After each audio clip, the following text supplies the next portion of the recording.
मरहम तू वाली रूहानी। प्यार मोहब्बत की जागे मुंदरशी नूरानी। मेरी जान मेरा कश्मीर, दिल में है बस ये तस्वीर।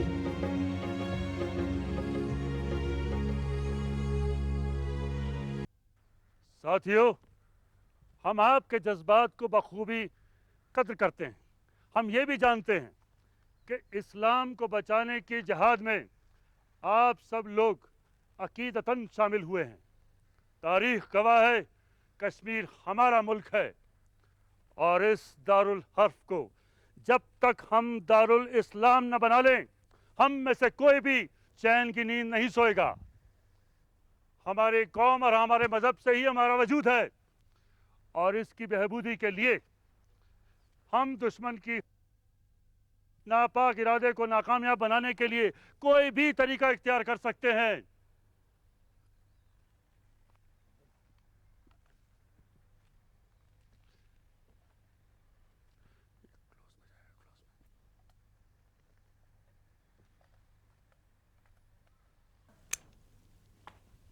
ओए सुल्तान, तुझे क्या लगता है कि तुम्हारा लफ्फाजी से ये गुर्गे घाटी में गोली चलाना सीख जाएंगे?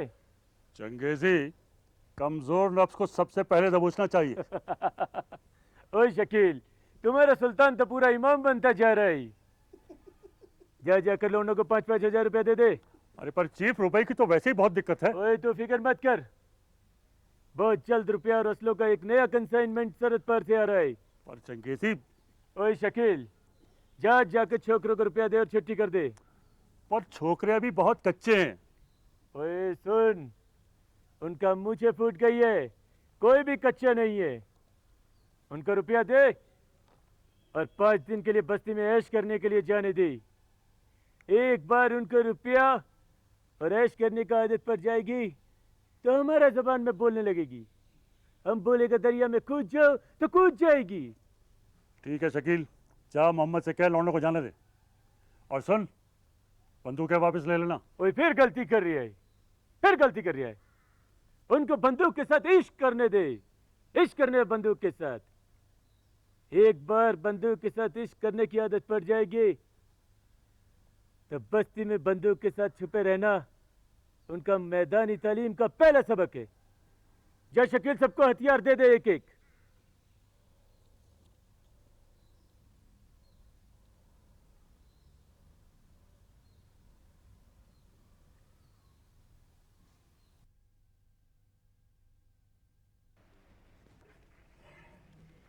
May I come in, ma'am? कम इन रिजवी।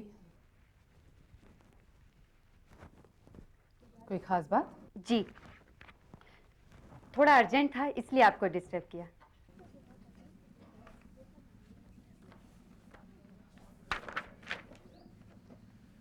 हाँ बताओ। पंडित रघुनाथ इस इलाके के इज्जतदार बाशिंदे हैं। पिछले दिनों उनके फैमिली फंक्शन में एक टेररिस्ट ग्रुप ने लूटपाट मचाई, जिसका जवाब पत्थरों से देकर लोकल लोगों ने लताड़ दिया था। हाँ हाँ, इस वाक़ये पर तो काफ़ी अखबारबाजी भी हुई थी। पब्लिक पार्टिसिपेशन के लिए इस केस का हवाला दिया जाता है। इन्हीं के दोस्त इशरत को बदला लेने के लिए टेररिस्टों ने शूट कर दिया था, चाहे गलतफहमी में ही। पर उसके लिए तो तलाशियां जारी हैं अभी। आज अचानक ये बात क्यों? बात यह है मैम कि पंडित रघुनाथ जी अपनी बेटी का ब्याह कर रहे हैं। एक बार हादसा हो गया है, इसीलिए उन्होंने पुलिस प्रोटेक्शन डिमांड किया है। ओह आई सी। शादी कब है? जी परसों ही। और कहाँ है? उनके अपने घर में। ठीक है, आप सीआरपीएफ के बटालियन नंबर 114 और 68 की जो कंपनीज हमारे अंडर हैं उनकी ड्यूटी रोस्टर मेरे पास भेज दीजिए। मैं कुछ अरेंज करती हूँ। मैं खुद भी मौके पर मौजूद रहूँगी। ठीक है मैम।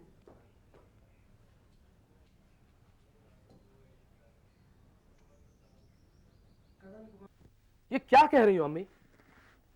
आप पल्लवी की शादी में नहीं जाओगी, चाचा क्या सोचेंगे? वो शादी रुकवा देंगे। इसीलिए तो तुम दोनों को भेज रही हूँ बेटा। तुम्हारे बगैर मैं भी नहीं जाऊंगी अम्मी। पहले कहती तो मैं तैयार ही नहीं होती। हसीना, बेटा समझने की कोशिश करो। तुम्हारे अब्बा को गुजरे अभी 1 महीना भी नहीं हुआ है। बिरादरी वाले क्या सोचेंगे? बिरादरी? आज अचानक अपनी कौम, अपनी बिरादरी की याद कैसे आ गई अम्मी? बेटा, हम कितने ही रिश्ते बना लें, लेकिन सच्चाई तो ये है कि अपनी ज़ात, अपनी कौम, अपने मजहब में ही आदमी महफूज रहता है। ये आज आप कैसी बातें कर रही हैं अचानक? अम्मी, आप ऐसा करो, कुछ दिनों के लिए कहीं घूमने चली जाओ। खामखा परेशान हो रही हो। जहन में मातमी सन्नाटा लिए मैं ब्याह वाले घर में जाके कैसे खुशियां बांट सकती हूँ? आपको क्या लगता है अम्मी कि चाचा को अपने दोस्त के खोने का गम कुछ कम है? और हमारे कहने पर ही तो वो पल्लवी की शादी करवा रहे हैं, वरना उनकी भी कहाँ इच्छा थी। जानती हूँ, और ये भी जानती हूँ कि उन्हें पल्लवी की शादी का कितना इंतजार था। क्या क्या इंतजामात किए थे। मुझसे कहा करते थे, देखना रसोई अपनी निगरानी में बनवाऊंगा। तो सोचो फिर, जब अब्बा के रूह को ये मालूम चलेगा कि आप पल्लवी की शादी में नहीं शरीक हुई हैं, तो? बस अम्मी, अब बहुत जिद हो गई। देखो अपने बाल कैसे रूखे सूखे हैं। तेल लगाकर कस कर चोटी करूंगी तो कुछ नूर आएगा इस चेहरे पर।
Mrs Rizvi, take over please.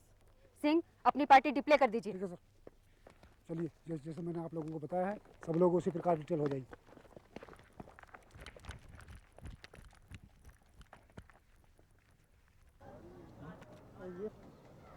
Duty पे हूं तो क्या हुआ, अपनी बेटी की शादी पर हमारी तरफ से ये तोहफा कबूल कीजिए। शुक्रिया शुक्रिया। ड्यूटी में आप बाद में हैं, पहले आप हमारी मेहमान हैं। आइए, तशरीफ लाइए। वो तो ठीक है, मगर पहले हमें दुल्हन से तो मिलवाइए। कहाँ छुपा रखा है आपने उसे? वो ऊपर है, आइए। जी। मिसेस रिजवी, आप जरा स्पॉट चेकिंग कर लें, मैं अभी ऊपर से आती हूँ।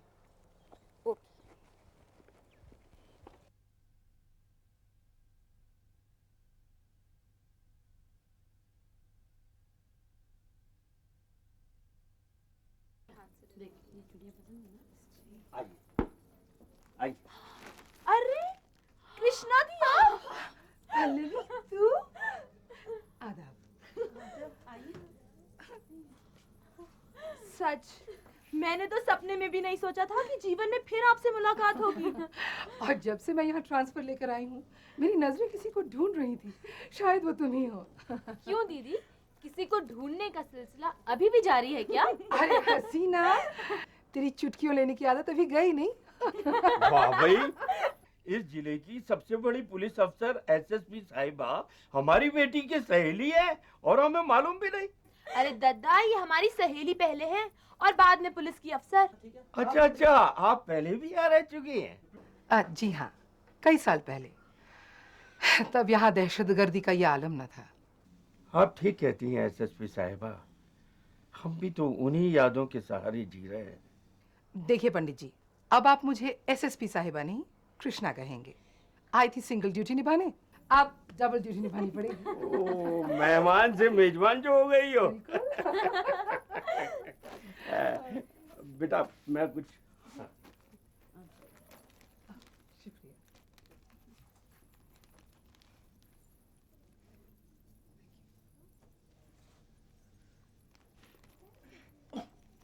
तुम्हारी शादी हो रही है, मानना मुश्किल है।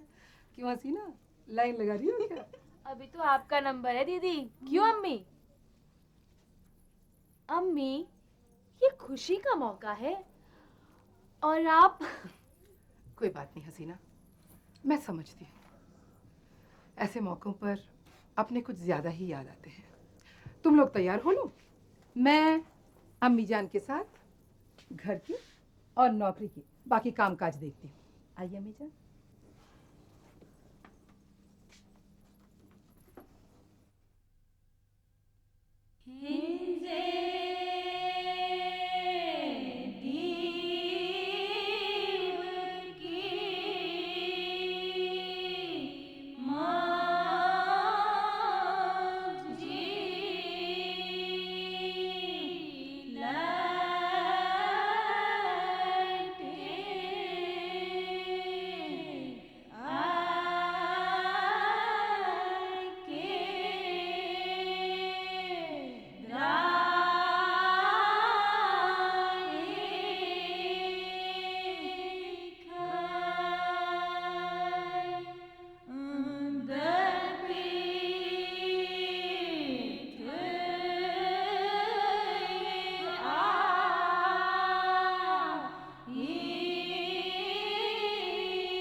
पल्लवी तो अपने घर चली गई फरीदा। अब ये सूना घर और भी काटने को दौड़ेगा। बेटियां तो घर की रौनक होती हैं बहन, मगर उन्हें अपने घर तो जाना ही होता है। हसीना के अब्बा तो उसकी विदाई के डर से उसका रिश्ता करते हुए भी कतराते थे। दिल छोटा मत करो फरीदा, अभी हम लोग हैं ना। अपनी दूसरी बेटी हसीना की शादी हम लोग करेंगे। अरे पल्लवी की माँ, आप बैठी यहाँ क्या कर रही हैं? भाई बाहर कृष्णा एसपी साहिबा जा रही हैं। चलिए आप भी आइए भाभी। आओ फरीदा।